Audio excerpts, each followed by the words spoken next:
Well, national championships is something you seek not only in football, you seek it in golf, and sometimes we succeed, like 1971, 1972. Here with an uphill lie at Barton Creek Country Club. They're all uphill lies, aren't they, Cactus? We have a couple of liars by the name of Crenshaw and Kite. Thought we might reminisce. This is the 100th anniversary of football at the University of Texas. Wonder what anniversary of golf it is. You happen to know? No, I don't. I know Ed White won the first NCAA championship, the individual. That was in '53, wasn't it, Ben? No, I think it was earlier. Earlier. I think it was 30. Oh, what? Yeah. Oh, 35. Excuse me. Yeah, 35. But we'll always remember the years 71, 72, because that's when Kite and Crenshaw were part of the team. That in 71, the team included who else? 71 was George Maychock and George Tucker and William Cromwell. Mm-hmm. And in 72? 72, we had Brent Buckman and Warren Chancellor. Tony Poff. And Tony Poff. Tony Poff, yeah. And George Hannon was the coach. Yeah. I talked to George the other night. I got a little dirt on you. Oh, guys, no. But I'm going to save that for another interview, and it's going to cost you money. Let's go back to the... Now, Ben, you were born here in Austin. You came to Austin when, Tom? When I was 13 years old. We had lived in Dallas prior to that time. And you were sort of the young cock of the walk as far as golf was concerned. First time you saw Kite play, what did you think? My brother and I were playing. My brother Charlie is 15 months older, and we were playing in a twosome one day, and I believe it was on the 10th hole at the Austin Country Club, and you had joined us.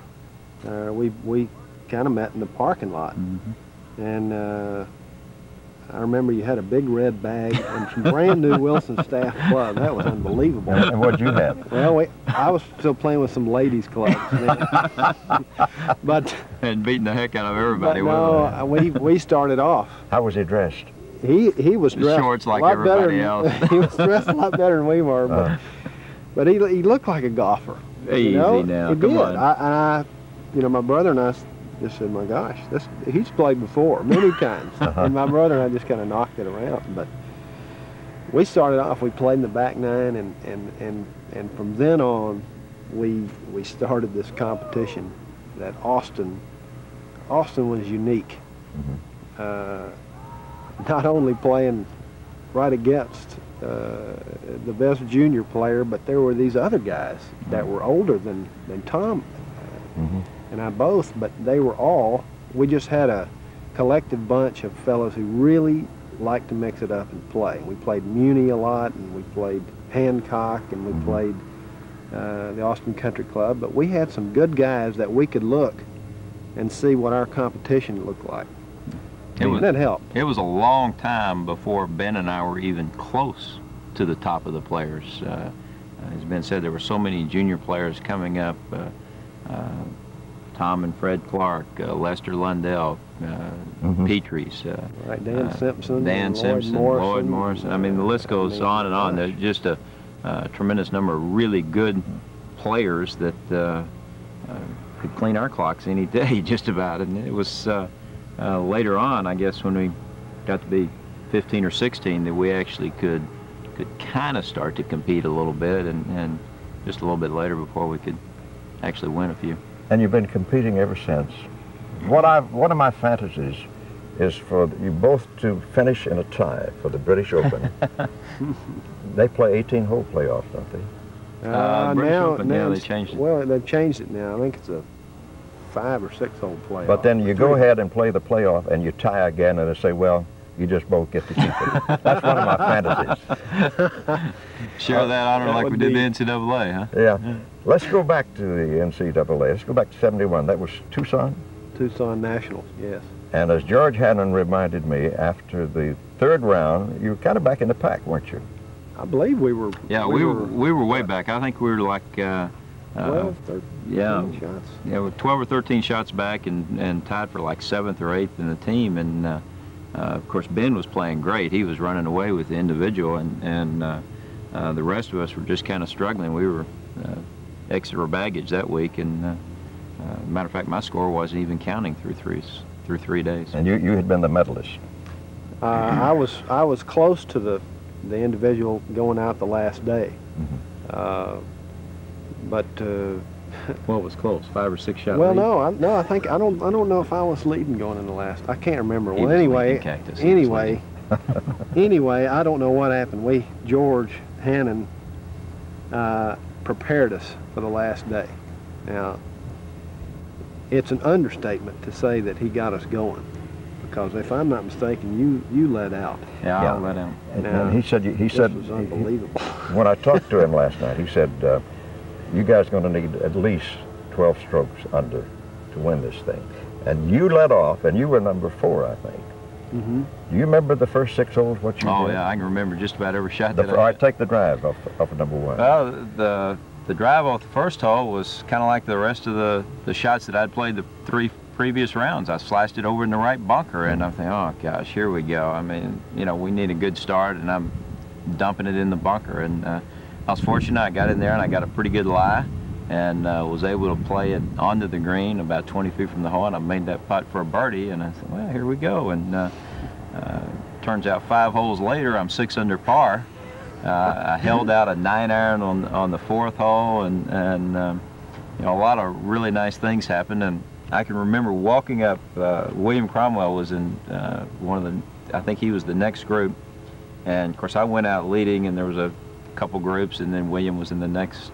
He was the next Texas player, and walked up on 1 tee, and it was, you know, you try to be so calm and cool and nonchalant, and, you know, he kind of says, well, how do you stand? And, gosh, I'm 6 under par. I mean, you know. Cool, man. Yeah, really cool. I was all over myself. It was really a kind of a neat day for us. Well, George said he sent one of his assistants down to see how you were doing, and his response was to turn a somersault to the fairway. So, that's about right. Maybe that was you. I was doing a few of those. He led the charge, and all of us started to play well. This groundswell kept coming up, but we had a team manager named Craig Campbell who had a clipboard, and I can't remember where I saw him. I saw him about to turn, and he had the most pallid look in his eye, and he couldn't even speak. He said, I was looking at these scores, and he said, how are we doing? He said, well, we're doing incredible. We're really doing well. He said, TK got off to the start of the century, and he said, everybody's playing well. He said, we're in this thing. And then you came on behind, and you had a hot round. I did. I had a 65, and by that time we had caught and passed both Houston and Florida. And they were into it, and Houston kind of fell away at the first part, and then Florida came back up, and then they started double bogeying holes, and then we kept pace. Yeah, one of the neat things about it, Cactus, is that all 4 of the other players, myself included, were finished. When Ben probably had 9 holes to go, or 11 or 12 holes to go, and we were out there playing, and then we went out and watched, and because Florida and Wake Forest and Houston had 4 or 5 guys still on the golf course, we only had 1, and Ben, like he said, was shooting 65. It was like every time he made a birdie, he wasn't just picking up 1 shot, he was picking up 4 or 5 shots on the other team. So we just leapfrogged over everybody. I can remember one line in Sports Illustrated after that happened, and this fellow talked about the collapse of the Florida team. He said it was as if someone had substituted rubber golf clubs in the Floridian bags. But I'll never forget that. Isn't it interesting, though, that all the rounds of golf you 2 guys have played since then, that was important enough for you to remember the individual strokes? Oh yeah, yeah, that was big times. You know, those were great days, and you know, it was the first opportunity for us to be involved with an NCAA championship team, and to be honest with you, I don't recall nearly as many shots in 1972 when we won again as I do in. You recall 70. 1 shot, don't you? What you and yeah, Ben vying for medalists? Oh, yeah. Tell us that little shot. Oh gosh. Well, again, it was kind of one of those situations where Ben was finishing up in the last group. I I don't know whether he had the lead after 3 days or not, but he was close to the lead. And I shot a good score the last day, and it looked like that, you know, the team, we had already won. We blew everybody out of the water that year. And so it just kind of came down to who won the individual, whether it was going to be Ben or myself. And I think I shot a 67 or 68 the last day. And I think you had 65 the third day or something. You had two really good scores. Okay, something like that. And you know, all of a sudden I was back in the hunt, and looked like I had a good shot at winning. And Ben came in the last hole. He needed par to tie, and he. It was really not a difficult hole. No, it was a pretty easy hole, but he didn't play it very well. He didn't hit a very good tee ball. Blew his second shot over the green, and he had this pretty difficult pitch shot up over a mound with the grain running away from him, and he played a very untypical Crenshaw chip shot and hit it 18 or 20 feet by. And I can remember I just went over after I saw the chip shot, and I just went over and laid down on the edge of the putting green where I couldn't even see, and I figured that you know, that the gallery was going to tell me whether he made the putt or not. And I remember we were talking about it, and Bermuda grass greens down there in South Florida, and the green was just like this. I mean, he's coming back into the grain, and 20-foot putt is one of those you just have to just slam and just hit it so hard, and you know, he made the putt, and we ended up tying. And later on they told me that he hit it so hard that it might have come all the way to Austin if it hadn't hit the hole. But, so you lost your single medalist honor, and you've hated him ever since. No, no, didn't hate him then, and don't hate him now. But you know, I think at the time it was one of those situations. They'd never had a tie for the individual, and I don't think the NCAA had any policy on that. The officials had never really expected that to happen. They didn't have a policy, and I think they felt like it was a neat thing to have us tie. And probably at the time, I think both of us wanted the playoff individually, but looking back on it, they made the right choice. I think it's kind of a, you know, I'm proud to have my name up there next to Ben's. It's incredible. It's from the same town, same university, to be co-medalists. Unprecedented. Well, we've been good for each other's golf. There's no question about it. We've pushed each other along, and I think it's helped us become the players that we have become. You guys have kept your ties to the university. I thought it was very interesting, Tom, that after you won the U.S. Open, one of the first things you did when you came home was take the trophy and show it to your old coach, George Hannon. Yeah, you know, share it with him. There are some people that have been so influential in our life. I mean, they talk about golf being an individual sport, and it may be while you're on the golf course, but it is so far from being an individual sport. You just can't play well if you don't have that support group. And Harvey Pinnock, who we talked about earlier, and George Hannon have been very important, strong parts of that in my career. And you know, they have lived and died with some of the defeats that I've had, and you know, now all of a sudden they've been able to share in that victory, and for me not to share it with them would be awfully selfish. And Ben, as I recall, when you were going into the 18th green at the Masters when you won it, I think you gave him the hook and horn sign, didn't you? Yeah. Remember that? I flashed it a little bit over there. Get you in trouble in Italy, buddy. Yeah, I didn't know what University of Georgia, I didn't know what the Georgia Bulldogs over there were going to say about that, but I think it's very safe to say that Tom and I both are lucky in so many ways. We grew up under Harvey and Harvey Pinnock. Under the auspices of, and we later met George Hannon. And growing up in Austin, which is a unique town, it's a recreational town. People do things outside, but we have always kind of grown up, you know, under the shadow of the University of Texas, and it's an institution that I'd probably say that, you know, the people have a pride about it that it's unseen these days, and it lives a lifetime. The people, like Tom mentioned, the support group, the Texas X's, and the people who've, you know, we've met people with all different sports who have played, but people who have gone through the curriculum and made successful businessmen have gotten to know us and hopefully, you know, follow us vicariously. It's unique. It's a unique situation. We're both so proud that we're Longhorns. It really is. There's not a tournament that we play in where sometime throughout that week somebody comes up and gives us the hook'em sign, and you know, whether it's in Austin or Dallas or Houston or Endicott, New York, or Tokyo, Japan, I can promise you Oil there. Man in Scotland. Yeah, I mean, it's unbelievable. There are Texas X's everywhere, and it's great. I suppose that Justin Leonard, who won the United States amateur University of Texas student, must have felt a little surge of pride when you walked the last round with him, or one of the rounds with him. Well, you know, he was into his own thing, and that's as it should be. He had a job to do, and one that he did very well. You know, I was lucky to be able to be in the city the day they had a rain out in the U.S. Amateur, and so they ended up finishing on Monday, and so I was able to get from Akron up to Columbus, and it was just a really neat experience. I enjoyed watching him. I've enjoyed getting to know him.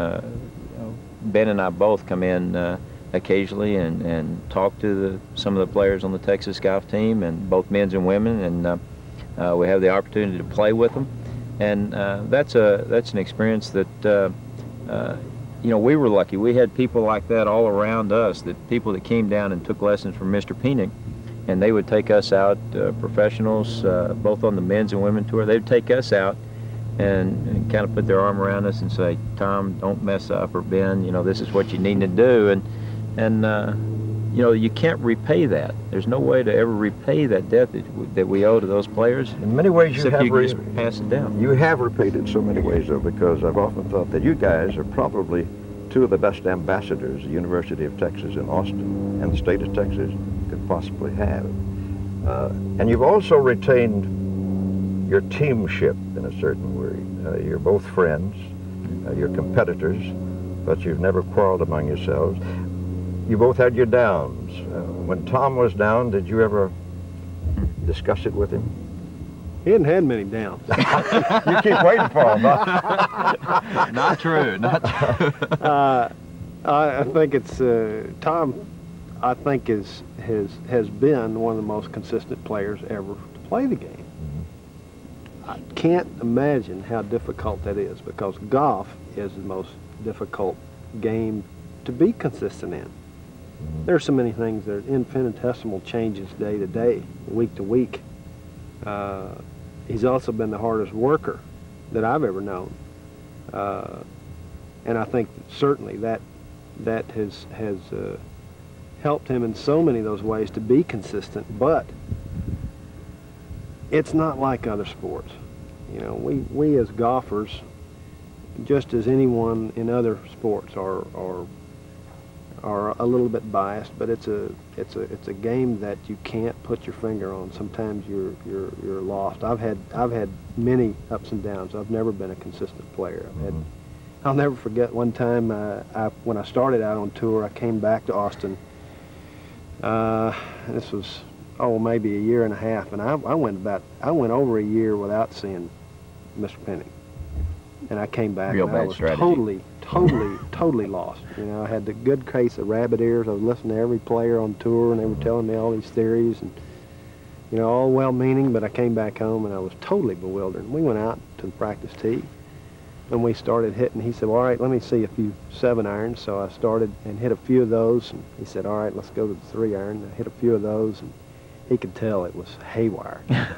And he's never spoken this authoritatively ever. And he put his hand on my shoulder and he said, Ben, don't ever wait this long to come back and see me. I've never, that's the strongest words I've ever gotten. You never have either. That's right. Well, you have been down some. Oh, yeah. And you have gone back to Harvey, haven't you? Always. I tell you, you know, there's a lot of people out there that have an awful lot to offer when it comes to the game of golf. There's an awful lot of knowledge out there. Ben, what age did you come under the tutelage of Harvey Penick? Well, I started hitting the ball around when I was 7, and I mostly chipped and putted on the putting green out there. And then when I got to hit a few full shots, Harvey taught me the grip, and my father and Harvey sort of taught me the grip, and we just took it from there. And all they've ever told me was just wind up and hit it. And I never forget those two things. I've always tried to cultivate a good grip. And Harvey, like any fundamentalist, preaches about the grip. He doesn't like the word preach, but I'm going to use it anyway. But talking to a golfer about a grip is like talking to him about insurance or something. You know, it's very overlooked. But we listened to him. Fortunately, we listened to him about the grip because it forms lifetime habits. But he has the knack of starting junior golfers out in the right fashion. And when you became a touring golfer, you'd come back and just start you over again, basically by telling you go back to what you danced with the one what did bring you. Exactly, exactly. You go play tournament golf, and you play so much golf in different places. And, the way to play tournament golf is it's a long series of adaptation. You know, you've got to play different shots, but you have to play within your own repertoire. When you get trying to do things differently, away from your natural ability, it's when you, I think, get in trouble. Tom, you got down for a while, didn't you? I mean, really down. Golf has a way of beating everybody down. Talk to me, Daddy. Talk to me.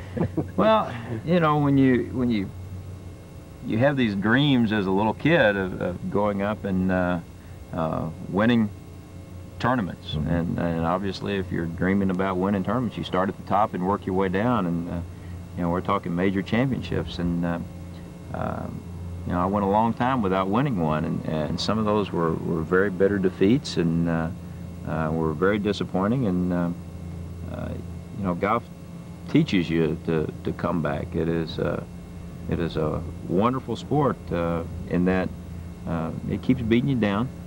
You know, it'll let you enjoy the fruits of victory every now and then, but it's such a difficult sport to master, and that's why you have to be so strong psychologically in golf, so much more so than any other sport. And you know, Ben talks about how Mr. Penick was so instrumental in the you know, teaching him a good grip and teaching him a putting stroke and chipping, and you know, obviously those are very important, but I think equally important is the psychological stuff that he was able to impart on us, and you know, just make sure that we understood what golf was, and how treacherous it is, and how fragile the mind can be, and how we adapt to that. So he maybe reinstalled a little confidence in you. Oh, no question. You know, he was a sports psychologist long before there ever were sports psychologists, and you know, coming back and talking to him, I remember we went into his office, and you know, we talked about the U.S. Open in '89 at Oak Hills, where I let that one slip away, and Curtis ended up winning. And you know, he kept talking about it. Yes, it was a disappointment, and yes, it was going to hurt, but to emphasize the good things that I did, the good shots that I hit, and if I did that, that sooner or later, if you keep emphasizing the good, that sooner or later some of the good things are going to start happening, and the breaks will fall the right way. And Gerald Mann intervened on behalf of God. Got to have a lot of people helping you, that's for sure, Cactus. Yeah. That ought to do it, huh? Tom, despite your consistency, you have had some down times, and had them recently. Did you go back to Harvey? Always. There are an awful lot of people that know an awful lot about the game, but nobody understands how fragile the human mind is when it comes to golf, like Mr. Penick does, and to not take advantage of all the experience and knowledge that he has is really bad strategy. It really is. We all need to come back to him, and you know, we bounce ideas off of other people, but then you come back and you say, Mr. Penny, what do you really think about this? And if he gives his stamp of approval on it, well, then you might try it. But he's the authority on it.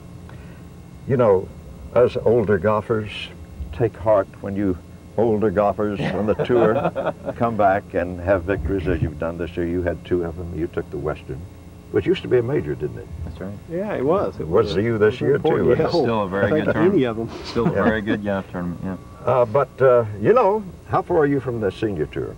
I've got about 7.5 years now. And you? I've turned 40 in January. I'll have 9 coming up. Think about that much? Try not to. No, it's something that's there. But I tell you, you know, when you're having years like Ben and I are having now, and when you're competitive out on the regular tour, it's hard to think too much about the senior tour.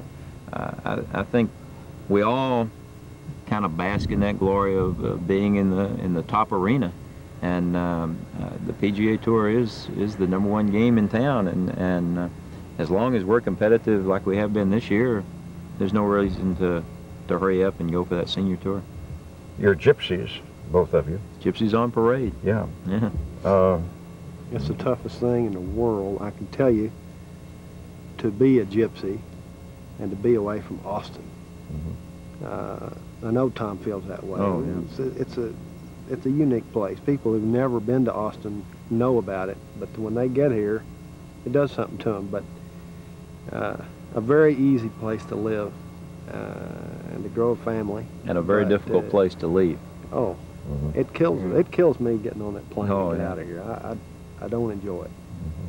But unfortunately, they don't play all of our tournaments in Austin, Texas, and you know, we have to go to Chicago and to California and to wherever.